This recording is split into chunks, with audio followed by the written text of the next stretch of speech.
Hello students, आज का हमारा टॉपिक है rate of reaction, chapter chemical kinetics.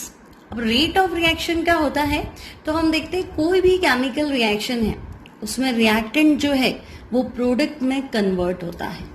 अब रिएक्टेंट प्रोडक्ट में कन्वर्ट होगा तो रिएक्टेंट टाइम के साथ साथ कंज्यूम होता है, means reactant concentration decreases with time, लेकिन प्रोडक्ट जो है वो टाइम के साथ साथ इंक्रीज होता है। So product concentration increases with time. अब डिक्रीज होता है तो मैथमेटिकल एक्सप्रेशन में हम इसके आगे नेगेटिव साइन लगाएंगे, और इंक्रीज होता है तो हम इसके आगे पॉजिटिव साइन यूज करेंगे। So what is rate of reaction? तो हम कहेंगे रिएक्टेंट टाइम के साथ साथ कितना कम हो गया या प्रोडक्ट टाइम के साथ साथ कितना बढ़ गया। Means change in concentration of reactant or product with per unit time is rate of reaction. अब या तो आप कह दो decrease in concentration of reactant या हम कह सकते हैं increase in concentration of product. So rate of reaction is decrease in concentration of reactant divided by time. कितने टाइम में कितना रिएक्टेंट जो है वो कम हो गया। और हम ऐसे भी कह सकते हैं increase in concentration of product divided by time, क्योंकि प्रोडक्ट टाइम के साथ साथ बढ़ रहा है। इन शॉर्ट हम कह सकते हैं change in concentration upon time is rate of reaction. अब रेट ऑफ रिएक्शन को आप दो तरीके से एक्सप्रेस कर सकते हैं, average rate and instant rate.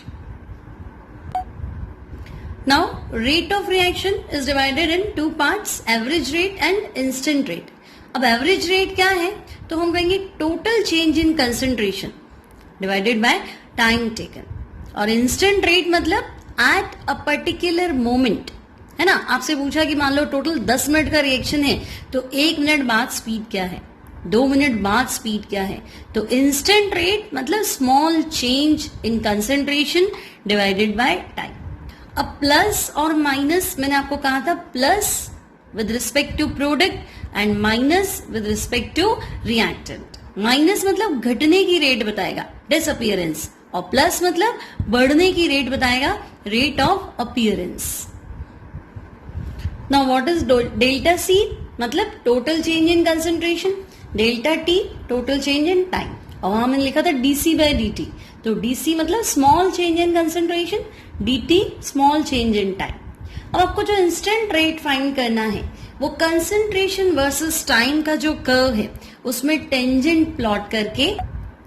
So instant rate कैसे फाइंड करेंगे? मान लो आपको कंसंट्रेशन और टाइम का कंसंट्रेशन और टाइम के बीच में कर्व दे रखा है, ठीक है स्टूडेंट्स। तो अब आपको क्या करना है, मान लो इस टी टाइम पे आपको रेट निकालनी है, इंस्टेंट रेट। अब ये ग्राफ क्या है, डिक्रीजिंग, टाइम के साथ साथ कंसंट्रेशन क्या है, डिक्रीज हो रही है, हाइपरबोला है ना। यानी कि आपको इस टी टाइम पे जब रेट निकालनी हो तो आप इसके जस्ट क्लोज के 2 पॉइंट ले लेंगे, T1 और T2, और इन पे हम कंसंट्रेशन निकाल देंगे। देखो T1 पे कंसंट्रेशन हो गई C1 और T2 पे कंसंट्रेशन क्या हो गई, C2। अब हमें क्या करना है, इसमें एक टेंजेंट प्लॉट करना है, क्लियर, और change in concentration divided by change in time. तो देखो ये टेन थीटा ही तो है। टेन थीटा क्या होता है, परपेंडिकुलर अपॉन बेस, है ना। तो हम क्या देख रहे हैं, परपेंडिकुलर क्या आ रहा है, चेंज इन कंसेंट्रेशन, और बेस क्या आ रहा है, चेंज इन टाइम।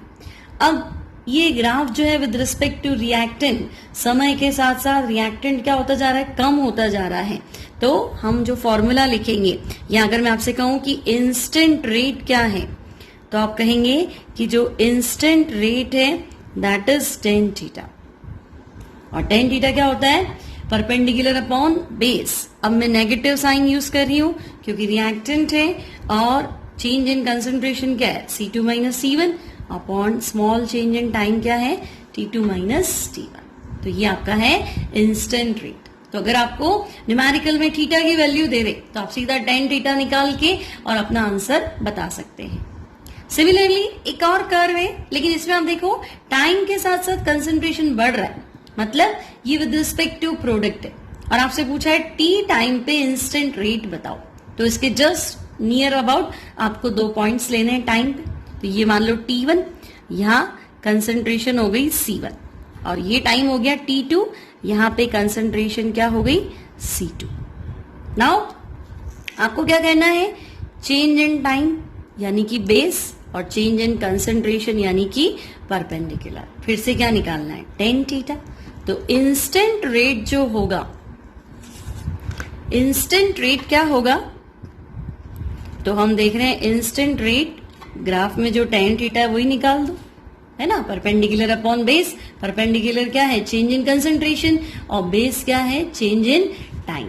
तो tan थीटा जो आएगा दैट इज, अच्छा प्रोडक्ट है तो साइन पॉजिटिव, और जो हमारा आंसर होगा that is C2 minus C1 upon T2 minus T1। Now students, expression of rate of reaction with the help of stoichiometry. अगर आपको स्टोइकियोमेट्री पता है, आपको एक बैलेंस्ड इक्वेशन पता है, तो आप रेट ऑफ रिएक्शन कैसे निकालें। तो आपके पास एक एग्जांपल है, A गिव्स B।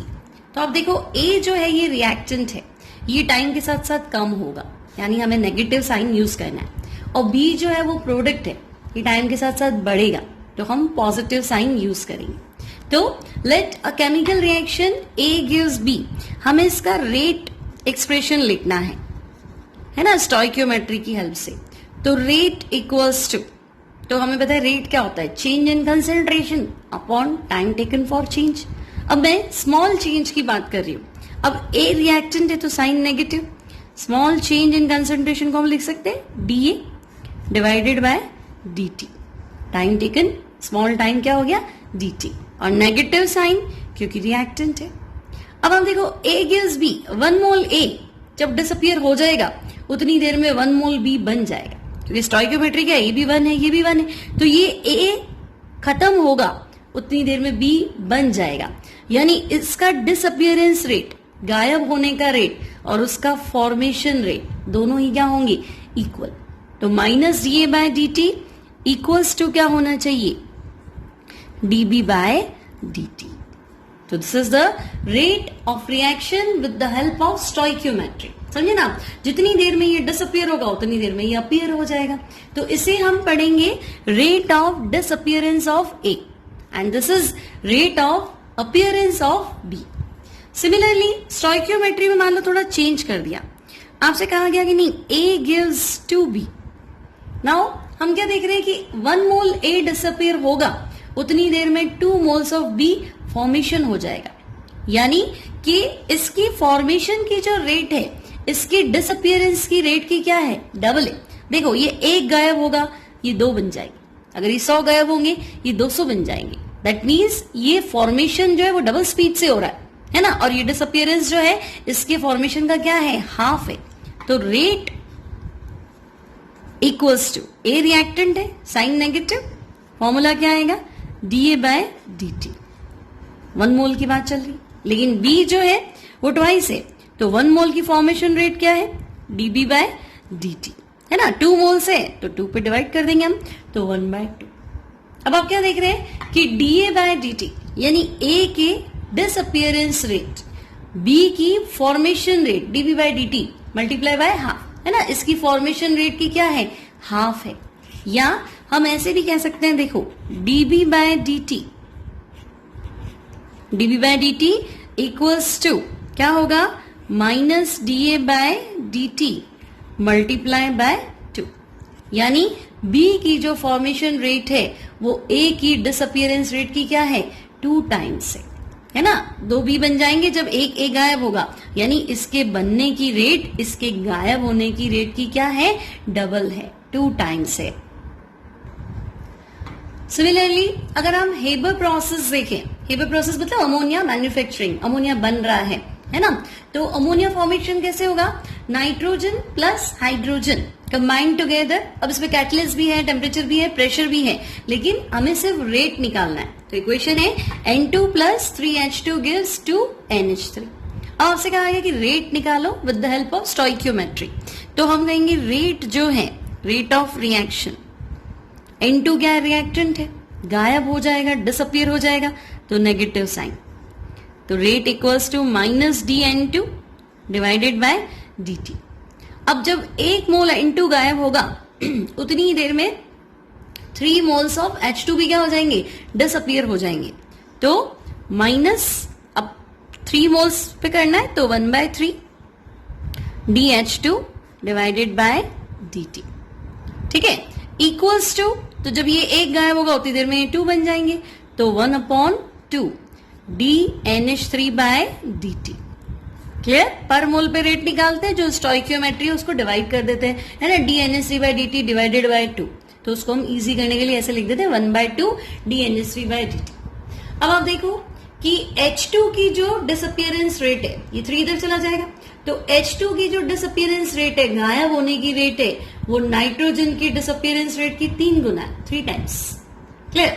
और N2 और NH3 में रिलेशन देखो तो क्या देख रहे हैं हम कि NH3 की जो फॉर्मेशन रेट है वो इसके डिसअपियरेंस रेट का 2 इधर आ जाएगा, तो क्या हो जाएगा, 2 टाइम्स, है ना, का 2 टाइम्स है, यानी एक N2 गायब होगा जितने में तो 2 अमोनिया बन जाएंगे, यानी इसकी अपीयरेंस की रेट इसकी डिसअपियरेंस रेट की 2 टाइम्स है। अब आपसे कहा जाए एक सिंपल इक्वेशन है N1E plus N2B gives M1C plus M2D। अब आपको रेट बताना है, तो हम क्या कहेंगे, रेट इक्वल्स टू रिएक्टेंट के रिस्पेक्ट में नेगेटिव साइन माइनस, ठीक है, N1 मोल पे निकालना है तो 1/N1 dA बाय dt, ठीक है, इक्वल्स टू B के रिस्पेक्ट में बताना है तो रिएक्टेंट है minus 1/N2 dB by dt, equals to C के रिस्पेक्ट में बताना है 1/M1 dC by dt, equals to, तो D के रिस्पेक्ट में बताना है तो 1/M2 dd upon dt। Clear? आपको ध्यान रखना है इन सबके बीच में इक्वल का साइन आएगा, है ना, इसका डिसअपियरेंस रेट का इसके डिसअपियरेंस रेट से क्या रिलेशन है, और इन दोनों के डिसअपियरेंस रेट का इनके अपीयरेंस रेट से क्या रिलेशन है। तो ये था हमारा topic, rate of reaction with the help of stoichiometry. I hope आपको अच्छे से समझ में आ गया होगा।